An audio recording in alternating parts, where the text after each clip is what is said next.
politics, life. Cross Kitchens, Kansas City's home remodeler, presents Kevin Keatsman Has Issues, online at crosskitchenskc.com. Common sense, human nature, and instinct are taking over in America, and it's easy as we go through our daily lives to see things occurring in the way they're presented to us and use common sense and instinct and all the traits that we have and look at them and go, yeah, that doesn't sound right. Now, we talked about this a lot on yesterday's podcast, and the media getting so many things wrong coming out of the holiday weekend.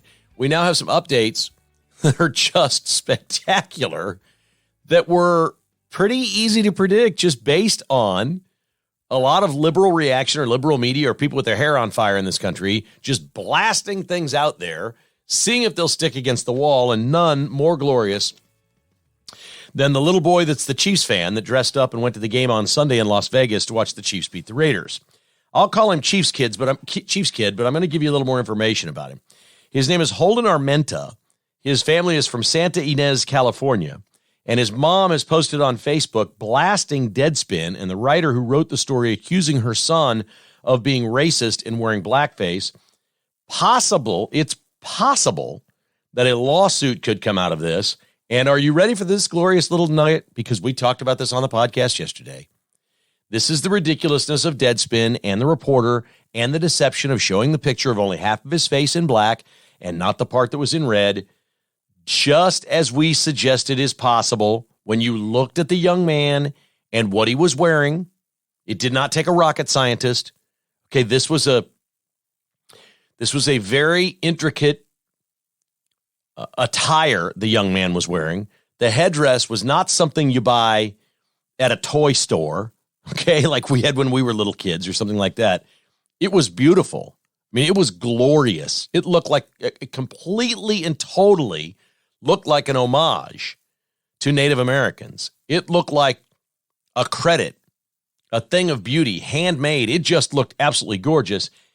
And it turns out, according to the mom on her Facebook page, the boy is Native American. He belongs to the Chumash Indian tribe in California. His great-grandfather was the tribal leader. The current tribal chair is Vincent Armenta. The Armentas have been leading this tribe,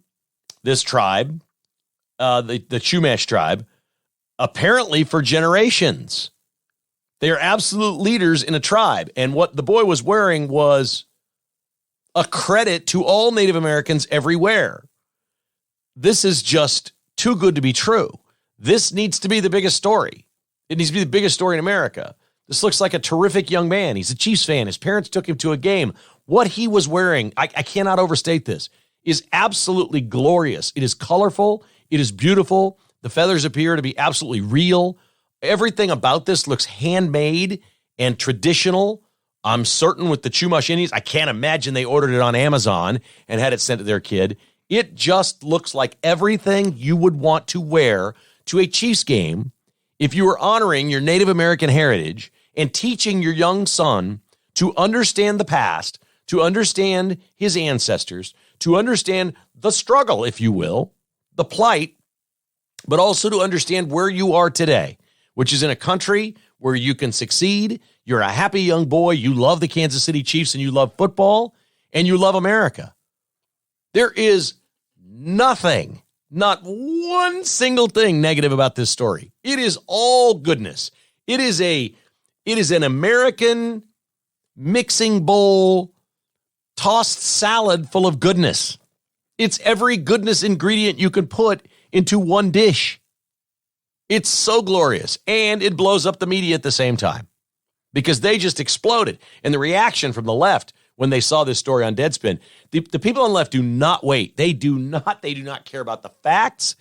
They don't care about the details. They don't wait for anything. They just jump in, and America sucks, and America's racist, and the NFL is awful, and they need to suspend the Chiefs, and they need to fine them, and they haven't done this, and they need to stop the chop, and they got to do this and that. It is remarkable how stupid these people are, if for no other reason than they can't just slow down. Take a breath. You see a kid. You see a photo. It's from the side. Is his whole face black? Because it didn't make sense. Blackface and Native American didn't really go together, did it? It didn't make sense. The first time I saw it, I thought, well, that doesn't seem right. What's going on here with that paint on his face? There must be something else here that I'm not seeing. You know, like they were getting ready to put a logo on or maybe something different or whatever. And then, of course, we see what they did. I feel, I don't know this. I cannot report this to you as fact today. But I feel pretty certain that those colors and the way that paint was divided right down his face is a fairly traditional Chumash Native American thing. That they did something that has been done before. And that he was also honoring the tribe that way. And his great-grandfather, who was the tribal leader. And apparently his grandpa now, there's lineage of this Armenta family all the way down for generations with the Chumash tribe, all in leadership positions. The current tribal chair is Vincent Armenta. The young man's name is Holden Armenta. I mean, this story's just, at this point, it's too good to be true. And they're going to ask why they lose elections. When we get election integrity back, when we square this thing up, when we start doing more voter ID and have more paper ballots and we stop all the mail-ins and all the scamming and all the conservatives start winning every election, they're going to wonder what the hell they did wrong. And this is what they did wrong. And they do a lot of things wrong. There is never context to their reporting. They don't care about the facts. They only care about something either visually or triggering. Words that trigger or pictures that are visually stimulating. That's it. They don't care about the meat of the story, the context, nothing. That just to end it right there. Let's do the trigger part and let's leave it alone and let it fester. Let's show the picture, call a boy racist at a football game and blame the NFL and let it sit. And then as it unravels over the next few days, these things all get forgotten. Remember, because the instant thing people see is this picture, oh my God, Chiefs fans are racist. And this boy is racist. That's what people see instantly. This one will not go away. I'm sorry, it's not going away that fast. This has got to unravel on them. And I implore the family to take legal action against Deadspin. And the writer personally. I implore them to do that. They should. If they want to draw attention, because clearly what we have here, and this is the worst part for the left, clearly what we have is a majority of Native Americans in the United States that do not care that the Kansas City Chiefs are named Chiefs, that they actually think it's an honor. I've said this before. Do the Royals need to change their name because they're named after the royal family? Isn't that racist? The Royals are white racist. These are the people we left. We had an entire revolution here to get away from the monarchy in the United Kingdom. And the Royals are named after that? That's offensive to me. You can find offense in anything. What we know is the majority of Native Americans do not care that the Kansas City Chiefs are named the Chiefs. And they actually like and entrust the Chiefs at this point, not only to support Native American causes, which the Chiefs do to millions of dollars a year now. You can call it blood money, buy-offs, payoffs, whatever you want to call it. It is what it is, but the tribes will accept the money, and they work directly with the Chiefs on how to best honor these tribes. The drum is okay. The chop is okay. All right? I think war paint running around was probably not okay. There's certain things the Chiefs have changed, and it's become more sensitive, but they're working with Native American tribes to make it honorable to the people. These were great and brave warriors. Can we not see them for what they were? In fact, the Chiefs were never even named after them. It just became the mascot. We know the Chiefs were named after H. Roe Bartle, the mayor of Kansas City, who got the Chiefs here. His nickname was Chief. They just called him Chief. So they became the Kansas City Chiefs. They thought, that's easy. We'll come up with a little arrowhead logo with a KC on it. And off we go. Man, this is a great story. This is a great day for real Americans. This is a great day for getting the word out that almost nobody knows, and that is the overwhelming majority of Native Americans are okay with all this. We talked about the high school in Arizona that's named the Chiefs, and they wear full headdress and do all these different things. And they do all these things. And like the New York Times went there and wanted to write a story about how there's some high school It's a Native American tribe, high school. And the New York Times thought, well, gosh, you've got to change your name. They're like, no, this is glorious. This is who we are. We're okay with the Kansas City Chiefs. If they want to carry on our tradition of being noble and great, we'll accept that. And our football team is named the Chiefs too. Of course, the New York Times was trying to say the high school team being named the Chiefs is one thing because it's on tribal land and it's their school, but they got to hate the fact that the Kansas City, and they're like, no, we love the fact that Chiefs are the Chiefs. Then they're everywhere. Look, the muckrakers around here, the ones that are typically outside Arrowhead when you see 5 or 10 people change the name, and they're chanting, those are Native Americans from Oklahoma.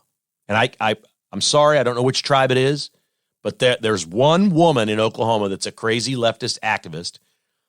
And you know who these people are. And look, let's not even put them in a box. This is not being a Native American person. This is not being a white Ivy League female liberal. It's not being black. It's not being LGBTQ. It's not any of those things. Don't put them in a box. We know who these people are. Crazy liberals are crazy liberals. It doesn't matter. The cause doesn't matter. Here's what's happening to all of them. Nobody is listening to their cause anymore because they're crazy. And they show up with the craziest crap. And they just scream and scream and scream. And they glue their hands to the pavement. And they wear insanely offensive signs. And they spray paint their body like there's blood all over it. Nobody's going to listen to these people. They have worn out their welcome. There are more serious problems in the world than their little causes that most of America doesn't care about or pay attention to.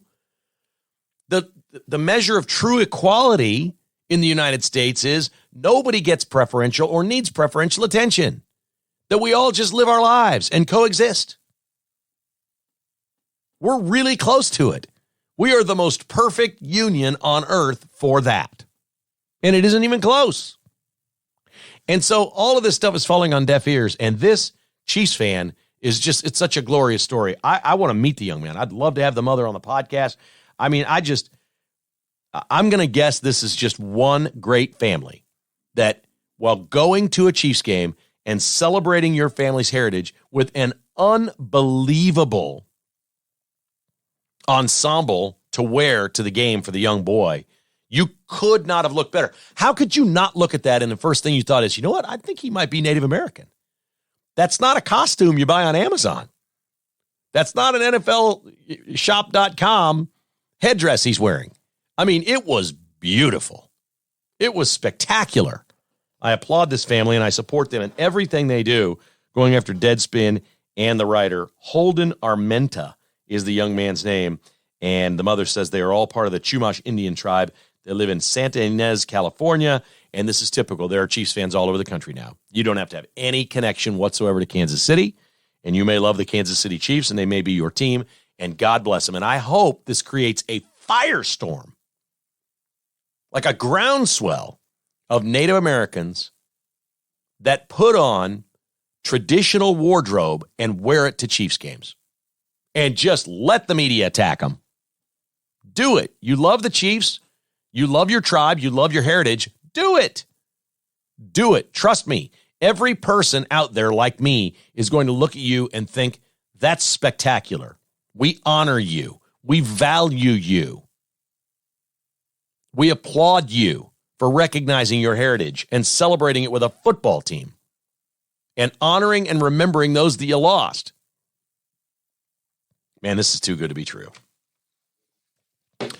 All right, I've seen the videos now of the incident at Shawnee Mission East High School. If you didn't hear this story or haven't heard this story on Monday's podcast, a white boy was suspended for fighting with a black girl, which is an amazing headline. There you have it.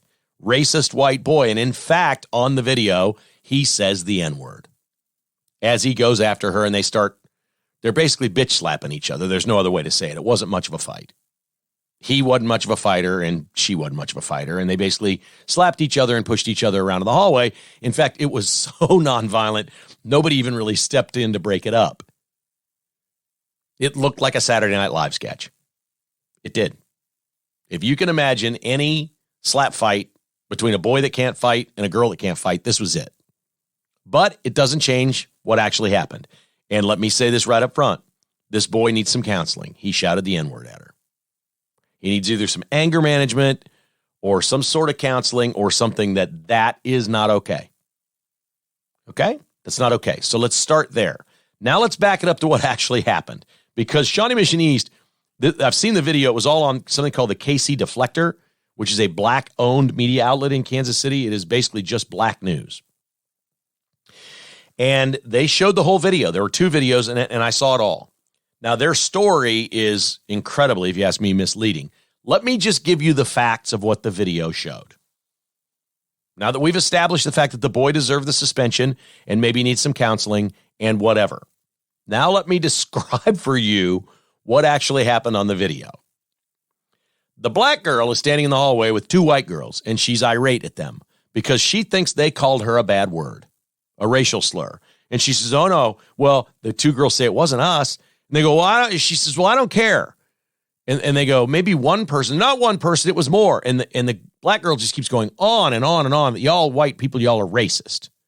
And you're calling me names and all this stuff. And these white girls are like, eh. I mean, there is nothing going to happen with these white girls. There ain't no chance they're taking this bait. They're standing in the hallway trying to be respectful to this young lady who's freaking out. Okay? And trying to tell these white girls that you and all the other white girls in the school are looking at me funny and calling me names and doing all this stuff. And they're like, yeah, we don't know what you're talking about. And these 2 girls turn, and eventually after about 20 seconds on the video, 30 seconds, they turn and walk away. And now the black girl's really pissed. You don't turn your back on me and walk away. And if you got something to say to me, you better say it to my face. Well, it's not a completely empty hallway. It appears it's outside the lunchroom where there are more people. There's a few people in the hallway. And prior to this, a white boy had walked by with a backpack on, minding his own business, and he's now down 30 feet down the hallway. But the black girl won't stop. The white girls are farther past the white dude. They're gone. They're leaving. They're out. They don't want any trouble. I ain't taking this spit from this chick. We're out of here. They're gone. And the white kid is walking away, the boy, and as the girls are not quite disappearing from the frame, the black girl's still screaming at him. That's it. Just walk away. You know what I'm describing. You've seen this. The white girls are still being taunted by the black girl in front of whoever wants to see it. And the boy walking away with the backpack on, while walking away, just says, shut the F up. He doesn't even turn and say it to her. He's gone. He's walking away. He's just tired of it. He's walking down the hallway. He's like, so here's what I've deduced from this. This is the girl at school that causes all the problems. The black girl won't shut up. We all know people like that. We all went to high school with people like that. She won't shut up. She annoys everybody. And so this boy has no dog in the fight. But I'm just going to go ahead and say it. This black girl's pretty well known throughout the school as a muckraker and a problem maker. And he's tired of hearing her. He's tired of hearing her racism and this and that. And she hollers now something at him. It says, you got something to say to me? And he turns around and goes, yeah, I do. N-word. And he comes after her. And it's on. And it's pathetic. It's not much of a fight. Again, it's a slap fight. The boy should never have done that. The shut the F up thing, I can live with.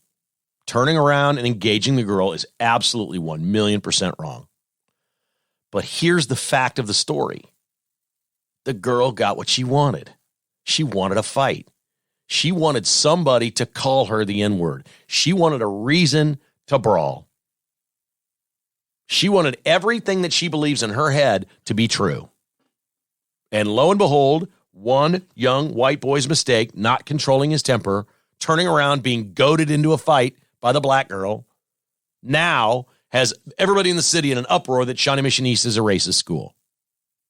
Folks, I'm telling you, I've watched the video, and this black girl, she needs to be suspended too, because she's a troublemaker. She is a troublemaker, and she was making trouble. And I sort of suggested that on yesterday's podcast. We sort of knew that. Because you know what doesn't happen? White people don't just walk up to black people and call them the N-word. If you're the trouble kid at school that everybody is annoyed with and you're sick and you're tired of it and you get pushed to doing something that's outrageous and stupid like that white boy did, you don't have an excuse for that. But it is fundamentally part of the story to ask, Why did this happen? Why was there a slap fight, and why did the boy use the N-word? Which she can use, and probably did. You couldn't hear all the stuff on the audio, but I'm sure when she was talking to the girls, you called me that. And by the way, it is repeatedly used thousands of times a day, the N-word, with all these high school kids in the music they listen to. So I don't know when it's going to be acceptable for young white people who love rap music to use the N-word, but they hear it 1,000 times a day in their music and in the culture. And for many, it's the culture that they like and aspire to and whatever and believe in.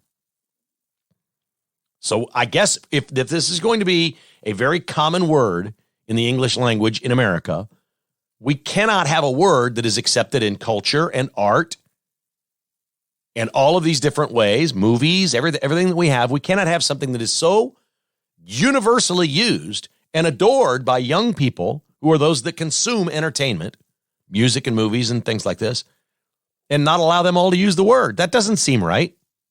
It doesn't seem right to me. But I know what happened there, and the boy has a problem, and he should have to go to some sort of counseling, and he's been suspended, and he's not going to live this down for quite some time, and he snapped. He absolutely snapped. No question about it. But I'm going to report to you something that nobody else is going to tell you. That black girl got exactly what she wanted. That's all she wanted. That is all she wanted, to prove to everyone that all these white kids at Shawnee Mission East are terrible. She tried to pick a fight with the girls. The girls walked away. As a boy's walking away, he just is annoyed with her and says, "Shut the F up." And she shouts back at him and challenges him. And well, what's he going to do? Right? He gets challenged and he turns around and he comes after her. It's just so outrageous. So outrageous. All right, what's not outrageous is the holidays, and we love the holidays. Later this week or early next, we're going to do a podcast strictly on volunteerism, charity, service for others, or doing something for someone you don't know for the holidays. So we're looking forward to that. One of the things we've been highlighting has been Meet the Need, a great charity in the Excelsior Springs area where Roberts Robinson Chevrolet GMC is collecting toys right now. We would be so honored if you found the time to take a couple of minutes and log on to Walmart.com, or JCPenney has a great long heritage here in Kansas City, jcp.com. Doesn't have to be Amazon, but maybe that's easiest for you. Find a toy, any kind of toy, $10 or less, doesn't matter. The dollar amount doesn't matter. Just send one thing. You've got Amazon Prime. You ship free. You don't have to put a name on it. You don't have to put a note with it. Nothing.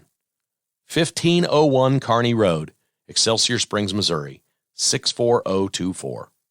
That's easy.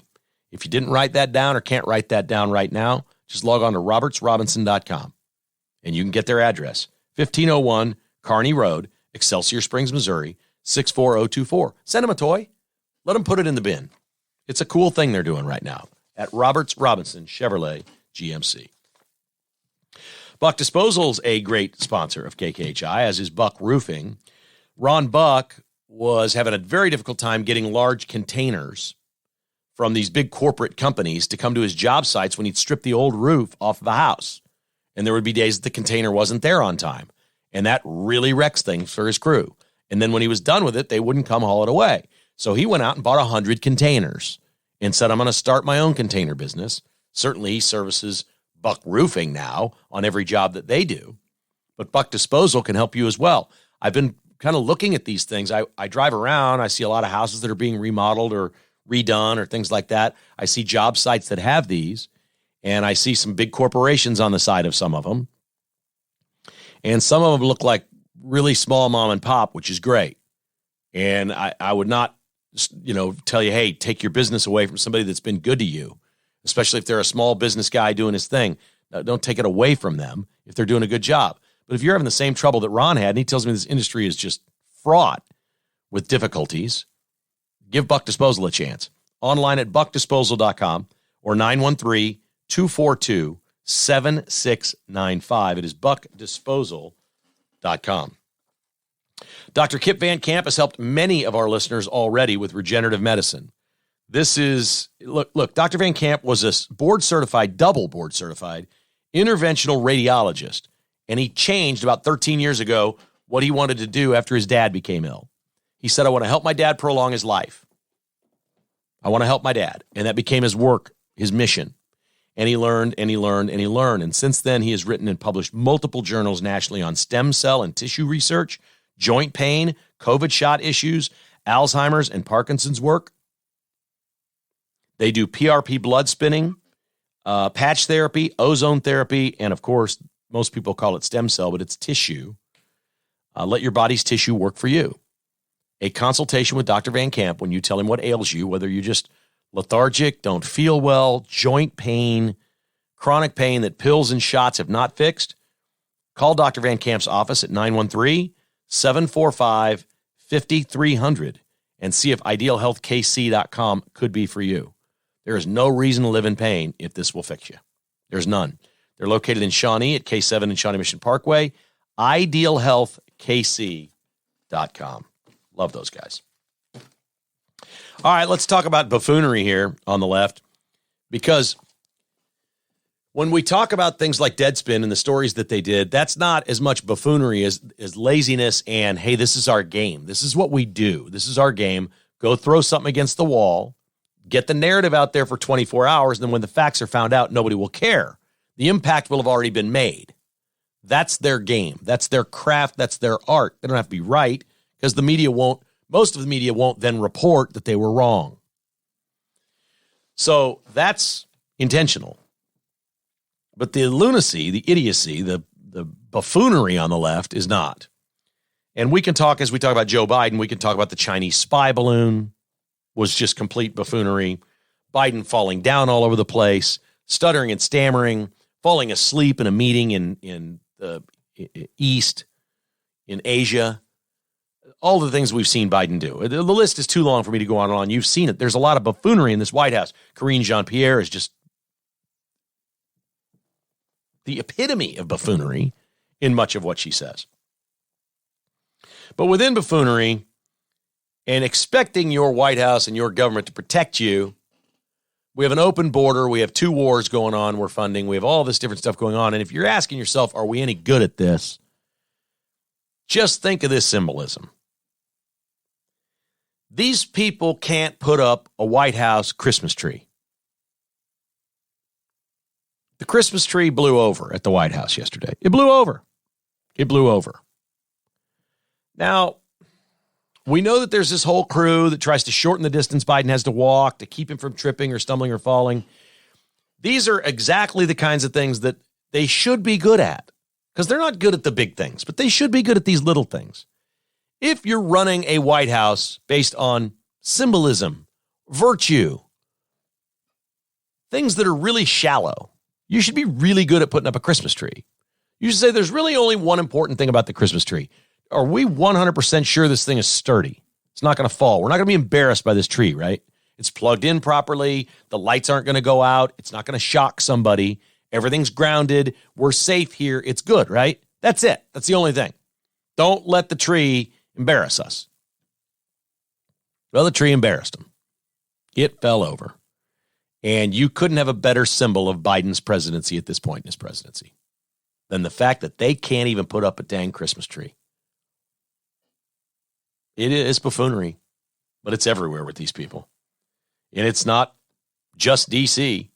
Laura Kelly, our liberal governor in Kansas, I play the middle. I'm bipartisan. She claimed there's a license plate controversy in Kansas. If you live in Missouri or you're not in Kansas and don't know this story, there's no reason for you to know this story other than they're changing the license plates, adding one more digit to it in Kansas because we're such a big state. We need another digit. We got to be like the bigger, cooler liberal states and have 7 digits instead of 6. It's ridiculous. And this will be easier for the cops to see. We're going to come up with a new deal. They say that. No. Well, what did they come up with? What did the liberals in Kansas come up with? They came up with something that looks exactly like a liberal license plate. It's nothing beautiful. And it's Missouri Tigers colors. It's black and gold. Immediately, people all over Kansas are like, what the F is this? No. It's been about a week. It's been a major uproar. They've told us, I have a really cool license plate. Somehow I got lucky. Mine is like 073 PGA, which is phenomenal. I mean, that's just as great as it gets.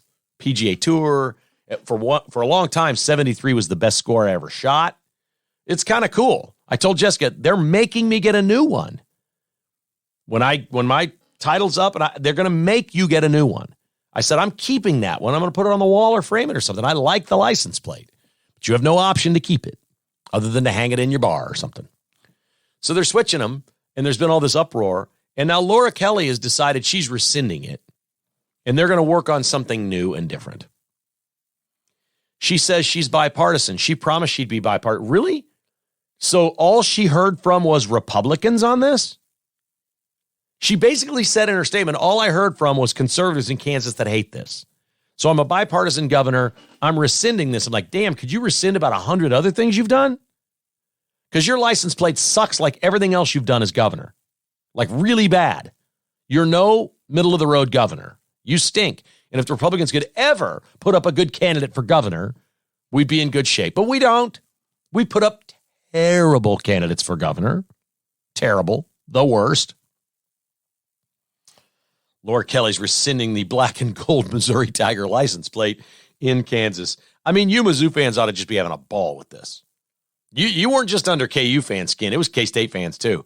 And Wichita State's kind of your colors. They didn't like it either. Wichita State fans are like, no. Shocker colors and Mizzou colors are pretty much the same. But they're like, no, that's not really Kansas. Come up with something else. And so they're going to try to come up with something else. Thank you, Laura Kelly, for being a bipartisan governor and listening to the conservatives in your state that think you're an idiot for putting together a black and gold license plate in the state of Kansas, you buffoon.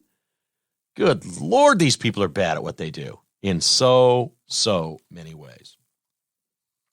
Sports is brought to you by the Finch Knife Company. Their Christmas collection is available now. If you want to check them out at finchknifeco.com. They do wonderful work. They can even laser engrave logos, slogans, artwork on the blade of their knives. If you order a certain amount, they're more than happy to do that for you and get it done. finchknifeco.com. Really cool when they laser etch logos on the blades for you. If you want to check out their wonderful collection of pocket knives, this is a great gift.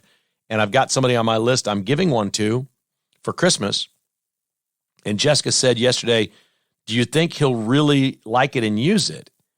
And I said, yes and no. And she said, what do you mean? I said, well, he values our friendship, and this will mean a lot to him. The gift will mean a lot. Is he going camping in the woods and using his knife like my brother-in-law would? No, but it's a handy tool around the house. It's something he may want to display on his desk or as a collectible and say, hey, this is from my friend Kevin. I got it for Christmas one year. It is absolutely that gift. There's no question it's that gift. Cool stuff. finchknifeco.com. North Kansas City Dental, I'm back in the chair next Tuesday. We're working on about a 3-year program where we're taking out the old metal fillings from my childhood and replacing them with the new modern ones that are better for you. We don't do these all at once. What he does is works with my insurance and says, hey, let's do this many this year. I think going in next week, the insurance is going to pay. You have so much to spend every year. So we max that out. And then what I have to pay is not very much, $100, $150 or something like that. And I get these fillings replaced. And then next year, we'll do some more. I do my regular checkup. It's covered with my insurance. And then at some point next fall, we'll take a few more out. And it'll be the same thing. They're absolutely rock stars at working with your insurance to make sure that this doesn't cost you any money. And there's a lot of things that you maybe need to have done like I'm doing right now that you can do out over years. It doesn't have to be done right away, so it doesn't cost you any money. Man, that's kind of dentist I like. Does that sound like a conservative dentist to you? It does to me. Absolutely does to me. North Kansas City Dental is online at nkcdental.com. And Advantage Termite and Pest Control is signing up for annual service in 2024. Now is the time to call for annual service. Advantage Termite and Pest Control the past couple of years has started doing lawn care as well.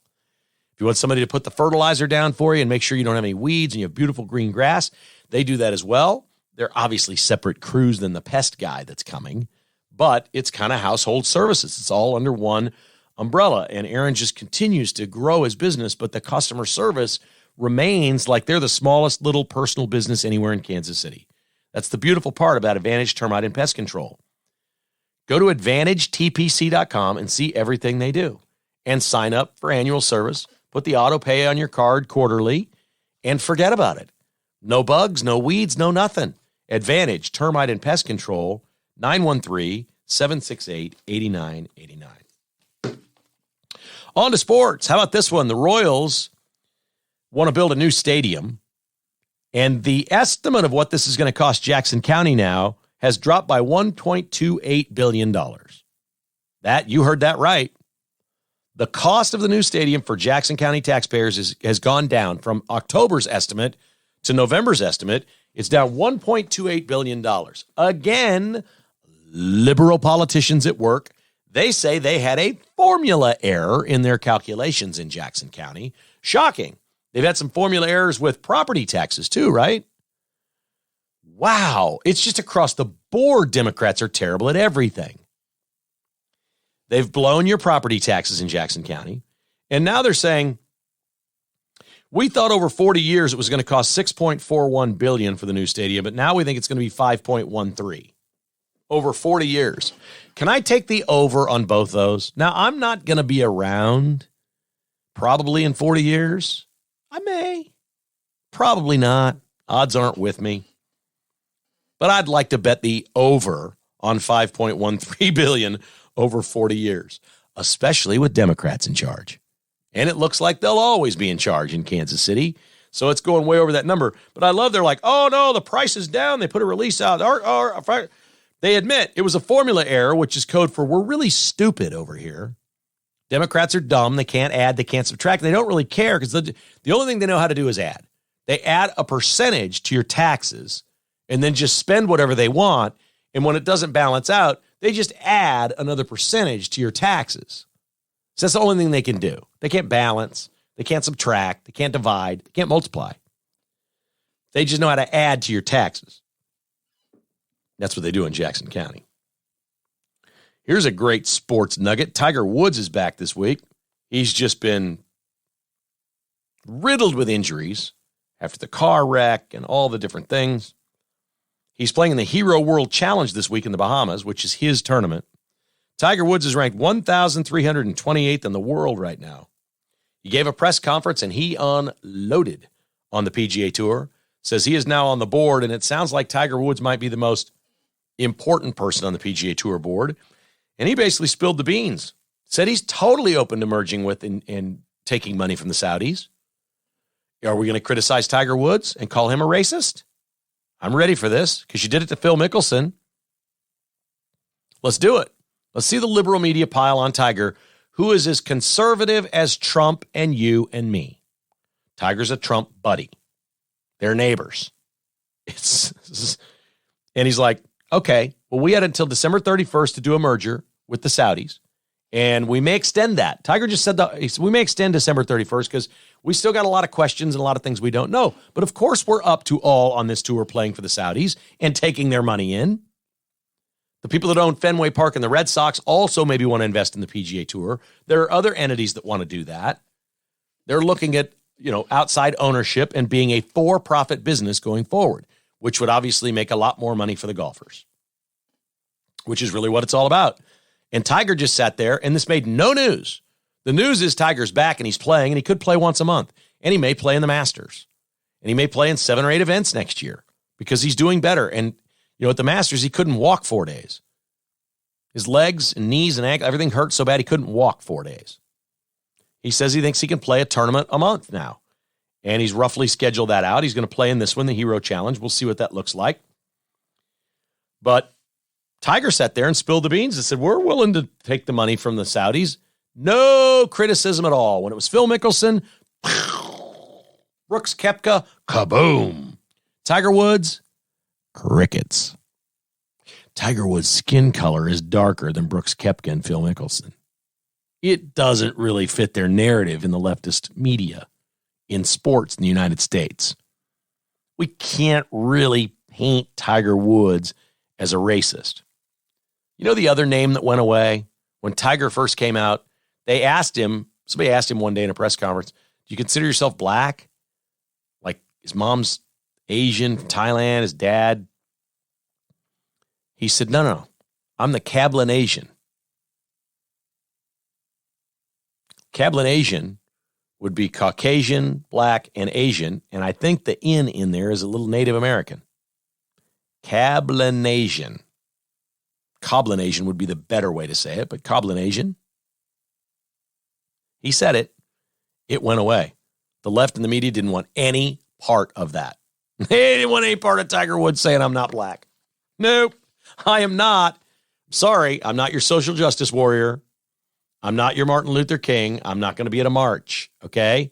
I'm just an American kid that can really crush it on the golf course, and I'm about to go make $1 billion. I just want to live my life. He's got flaws. He screwed up. He's done a lot of things. He's been addicted, clearly. He got all kinds of issues from his fame and fortune. But one issue he doesn't have is trying to pull the wool over the American public's eyes and say, I'm something I'm not. Tiger Woods will tell you he's an American. And I love that. More people need to do that. Mark Cuban is, what's going on? Midlife crisis here? What's going on with Mark Cuban? The owner of the Dallas Mavericks is selling the majority stake of his team to Sheldon Adelson's widow. Sheldon Adelson is a casino magnate. He died, right? Yeah, the widow, obviously. He was worth $62 billion at his death.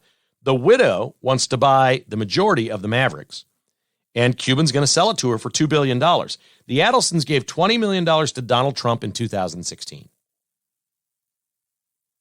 The widow, the Adelson widow, after Trump was elected, was given the Medal of Freedom by Donald Trump. Love that. Mark Cuban is selling to these great conservatives, the Dallas Mavericks. And that's kind of cool. The Adelsons. Miriam's her name. I haven't looked it up. I don't know how old she is. Sheldon was old. I can't imagine she's like 80-something buying an NBA team. I don't know. But she wants the majority of the Mavericks. I guess that means he'll keep part of it? Or he has minority partners now, and they keep their part and he's out? I don't know. But Mark Cuban is also leaving Shark Tank, he's announced. That this season, 16th season, will be his last. So he's quitting his TV show and he's selling his basketball team. What is Mark Cuban about to do? Is Mark Cuban prepping for a run at the White House in 28? Is that what this is? He's acted like he would want to start a third party. Is this political? I don't know, but he's getting out of sports and he's getting out of television. Very interesting news about Mark Cuban. We've got a sad and glorious story all in one here. Charlie Munger was 99 years old when he died in California. Charlie Munger is the vice chairman to Warren Buffett at Berkshire Hathaway. Charlie Munger is maybe the greatest investor of all time in the history of the world. And Warren Buffett will tell you that Charlie Munger is actually better at it than Warren Buffett. Charlie Munger did not like the spotlight. He did not want to do interviews. When they had their annual meetings, he would defer to Warren Buffett on every question that was asked. And then Buffett occasionally would say, do you have anything to add to Charlie? And he goes, nope, I've got nothing to add. And that was that. Warren Buffett nicknamed Charlie Munger the abominable no man, meaning since 1962, Charlie Munger has consistently told Warren Buffett no about deals that aren't good enough. And Buffett privately, behind the scenes, has listened to Charlie Munger about almost everything. Warren Buffett discussed this in great detail a few years ago, saying, I would have been really good at this business either way. But without Charlie Munger, I never would have reached the heights that we reached.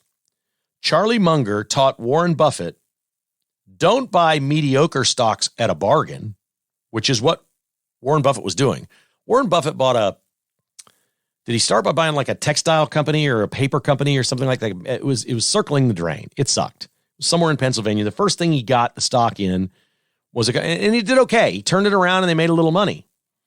And he did this several times. Between 1962, over the next decade, with Charlie Munger at his side, Charlie Munger's investments in Berkshire Hathaway, this is a time period where the S&P 500 did 5.6% on average annually. Charlie Munger's first decade with Warren Buffett did 24.4% annually. And he taught Warren Buffett, Leave those mediocre businesses alone that are on sale. Find yourself splendid businesses at reasonable prices. In other words, it doesn't have to be a bargain. If it's a really good business, you can buy it at a reasonable price, and you're going to make more money as time goes on because it is a splendid business. That was Charlie Munger's words. Buy a splendid business at a reasonable price.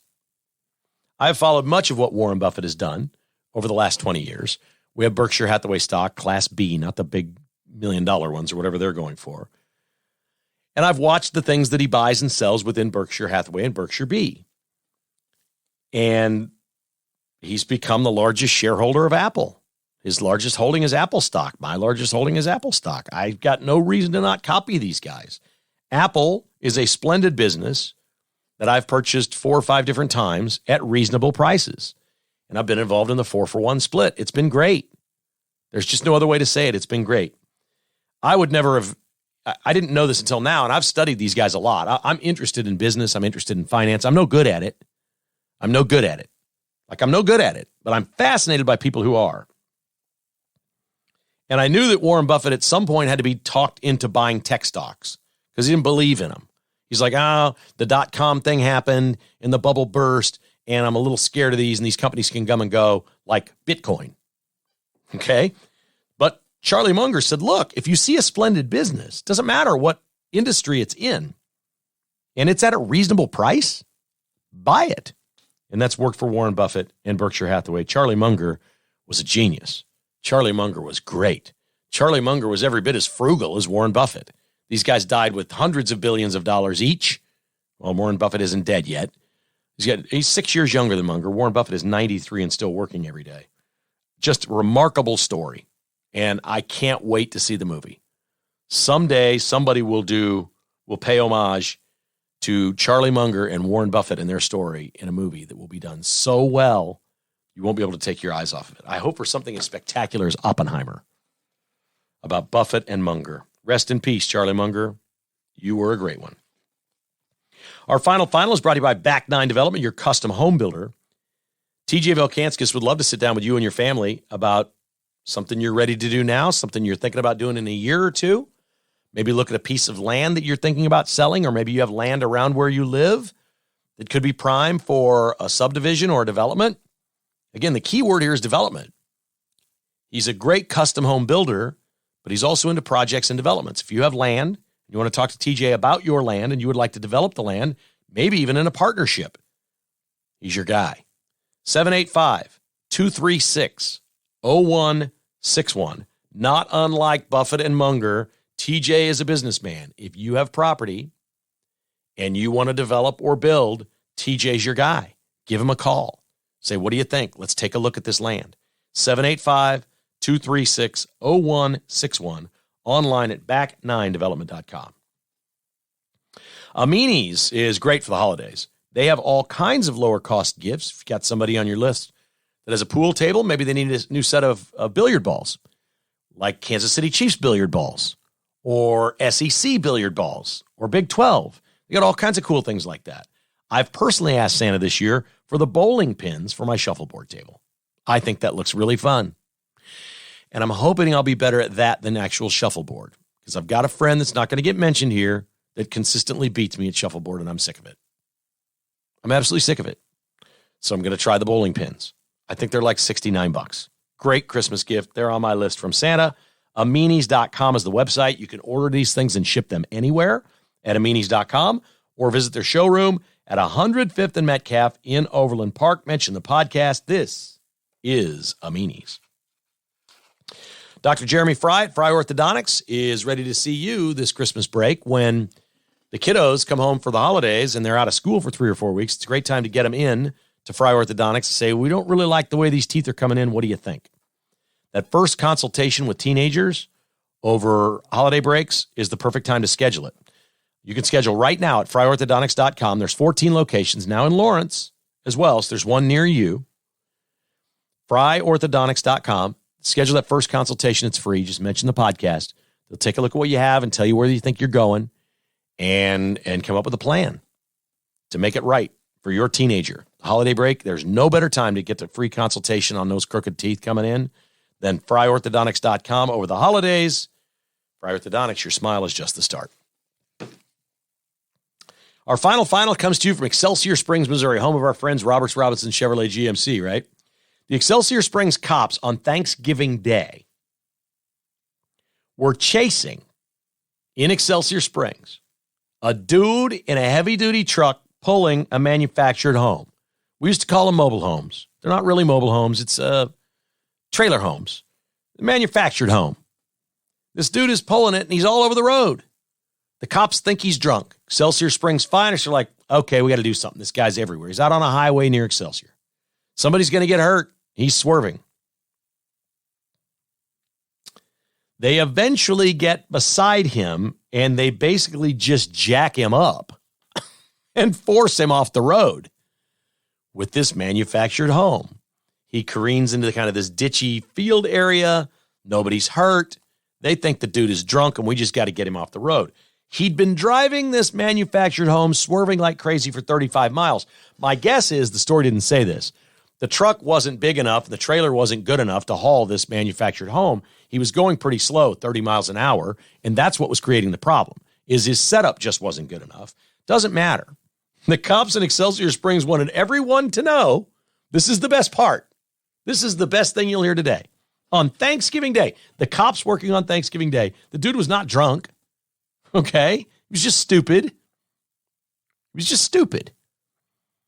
Quote, we took him to jail like Excelsior Springs does.